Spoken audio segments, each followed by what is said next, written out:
ठीक है, मैं ये सम्मत हूं, जो हाईएस्ट बॉडी है, हर 10 साल में जो बीच में डिफरेंस हुआ है उसका ब्यौरा मांगना चाहिए। हाँ, क्योंकि वो भी एक जिम्मेदार व्यक्ति है। वो हाँ, मगर जिस एग्जीक्यूटिव बॉडी की आप बात करते हो जी, जैसे किसी मंत्री को हम बंगला देते हैं, संतरी देते हैं, गाड़ी देते हैं, ब्यूरोक्रेट्स को उससे बहुत बड़ा देते हैं हम।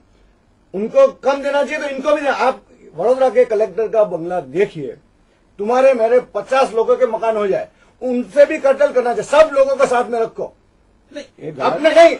हमारी मेरी उंगली आपकी और मेरी, मैं आपके साथ में गिनता हूं तो मेरी और आपकी उंगली राजनीति वाले के ऊपर उठती है, ठीक है, मगर ये एक सिस्टम में सबसे ऊपर बैठा हुआ जो व्यक्ति है ब्यूरोक्रेसी में, जिसके पास उंगली नहीं है, किसी के ऊपर नहीं उंगली है, आपकी नहीं मेरी है। Legislative body and executive body, चलिए अभी executive body parallelly running in the constitution, in the constitution. चलिए एक सेकंड, ठीक है, वो पावर जरूरी है। देखिए, तो उनके ऊपर अंकुश नहीं रहेगा, उनका अंकुश आपके ऊपर नहीं रहेगा। ये दो जरूरी है, एक दूसरे की चोटी पकड़ना जरूरी है, लेकिन मिली भगत मत करो। राजनीति अगर व्यवसाय नहीं है तो ये आए दिन जो प्रत्याशी जो उम्मीदवार खड़े हो रहे हैं इनकी हत्या क्यों?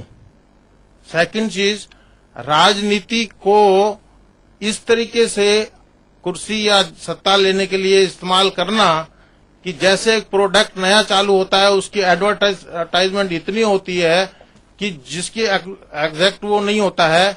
पॉलिटिकल पार्टी जो है वो कोई प्रोडक्ट नहीं है, उसके साथ लोगों की भावनाएं जुड़ी होती हैं। पॉलिटिकल पार्टी, मैं जुड़ा हूं बीजेपी से तो मेरी कोई भावना जुड़ी है। ऐसे हजारों लाखों लोग हैं देश में। कांग्रेस के साथ जुड़ा हुआ कार्यकर्ता भी उसमें कुछ देखता है, वो ऐसा नहीं मानता कि ये पार्टी ऐसी है वैसी है। मैं भी मेरी पार्टी की सारी अच्छाइयां और सारी बुराइयों के साथ उसको चाहता हूं, और इसलिए मेरे साथ, मैं अकेला नहीं हूं, मेरे साथ हजारों लाखों कार्यकर्ता है। तो पार्टी जो है कोई पॉलिटिकल, वो कोई प्रोडक्ट नहीं है जिसको बेचना है, कल बेच दिया परसों मार्केट में नहीं लेना है। ये जो पार्टियां हैं, कोई भी पॉलिटिकल पार्टी है, वो अपनी राजनीति के अंदर कोई प्रिंसिपल के साथ है। पंजा साहब ने बोला, मगर हर पॉलिटिकल पार्टी का कोई सिद्धांत होता है। मेरी पार्टी का कुछ है, इनकी पार्टी का कुछ है, तीसरी पार्टी का कुछ होगा, और वो अगर सिद्धांत से अगर हट जाते हैं तो लोग उनको नहीं पूछते। ऐसी कितनी पार्टियां हैं जो इस देश पर राज कर चुके हैं और आज कहाँ है पता नहीं है। अगर हम हमारे अगर हट गए, अगर इजाजत हो, अब एक मेरी बात पूरी करने तो दो, आप बोलिए। इतनी ऐसी कई पार्टियां हैं जो आज उसका अस्तित्व नहीं है। मतलब अगर हम पूरी तरह से हमारा प्रिंसिपल छोड़ देते हैं तो लोगों के पास हर 5 साल में एक बार मौका आता है, गिरा दो। अगर हम गलत है, हम बुरे हैं, अगर हम आपके लिए कुछ नहीं करते तो आप हमें फेंक दो। बहुत बढ़िया, बहुत ये अब सारा जो मामला है, जैसे पंड्या साहब का आक्रोश, इनका आक्रोश, अब कहीं ना कहीं ऐसा नहीं लग रहा है कि सारी चीजें, सारी गलतियां हम ही कर रहे हैं? इलेक्ट तो हम ही लोग करके भेजते हैं। चलिए अब उनसे मैं उनसे वाकया याद आ रहा है, आपके पास आता है। एक सेकंड, जब प्रोडक्ट की बात निकली है, आपके पास आता है। श्री 420 में सेठ सोनाचंद धर्मानंद राज कपूर को पूछते हैं, भाई लोग क्या चाहते हैं? तो राज कपूर कहते हैं, लोग तो मिट्टी में से सोना मिल जाए, रातों रात किसी के घर हो जाए, तो तुम क्यों घर नहीं बनाते हो? सेठ सोनाचंद धर्मानंद कहता है, 100 रुपये में घर दे दो। 100 रुपये में घर? पगले, मैं तो एक सपना बेच रहा हूँ, मैं घर नहीं दे रहा हूँ।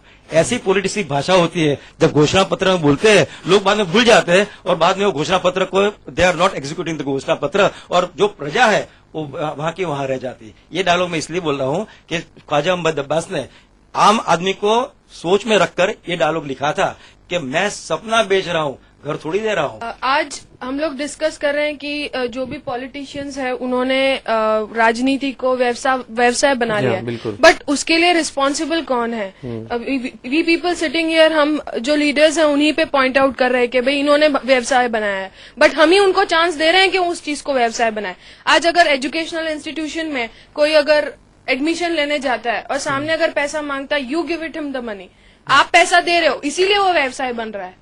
You take it as a service from them. नहीं, ये व्यवसाय नहीं है। अगर व्यवसाय होता तो अनिल अंबानी प्राइम मिनिस्टर बन सकता था, मुकेश अंबानी प्राइम मिनिस्टर बन सकता था, JRD टाटा, रतन टाटा बन सकता था। ये उनकी सेवा का ध्येय है। और ये जब सर वो लोग बिजनेसमैन है और सेवा कर रहे हैं। They are not businessman. वो बिजनेसमैन है और वो डिक्लेयर कर रहे हैं कि हम बिजनेसमैन है। ठीक है, आप किसी भी चीज को सोर्स ऑफ इनकम बना लेते हैं। अगर कोई और भी काम होता है कहीं पे भी, मैंने आपको एजुकेशनल इंस्टीट्यूशन की बात की, अगर पार्किंग में ट्रैफिक पुलिस जो है वो उनका सर्विस क्या है? उनका सर्विस है कि ट्रैफिक स्मूथली रन करे रोड्स पे, राइट? अगर कोई बिना लाइसेंस के पकड़े जाता है, वो बिना रिसीट के उनको छोड़ देते हैं, they don't take the money. ठीक है, आप 50 रुपीज दे दो और चले जाओ। क्यों?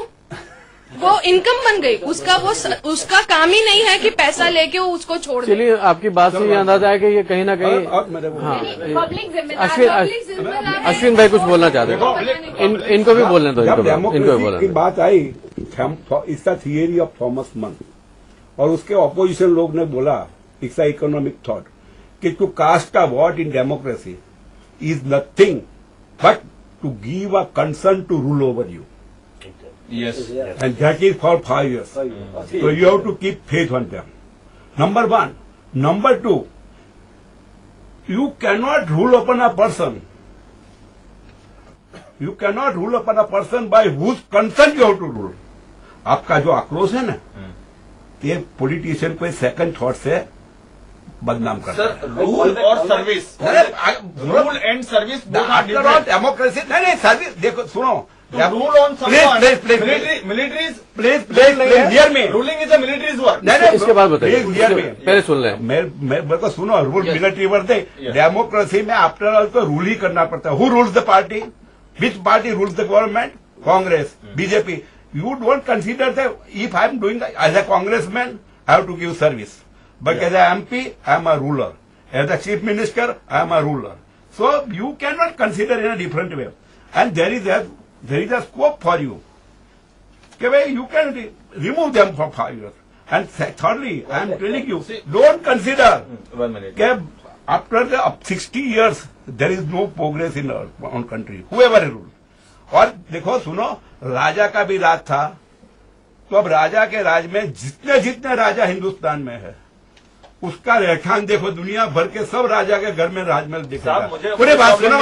एक्चुअली वो ये कहना चाह रहे हैं कि देखिए, मुझे उससे कोई प्रॉब्लम अरे मेरे जो मैं पूरा करूँ बाद में बोलेगा, मैं पूरा करूँ बाद में बोलेगा. इसीलिए थोड़े बहुत लोगों का स्खलन हुआ होगा, ऐसा मैं नहीं बोलता हूँ. आपकी बात पार्टली सही है, आपका अप्रोच अंशतः सही है, लेकिन हिंदुस्तान की राजनीति में जहां जहां भी राज हुआ, you cannot ignore right from Pandit Jawaharlal Nehru to Manmohan Singh, सब प्राइम मिनिस्टर आ गए.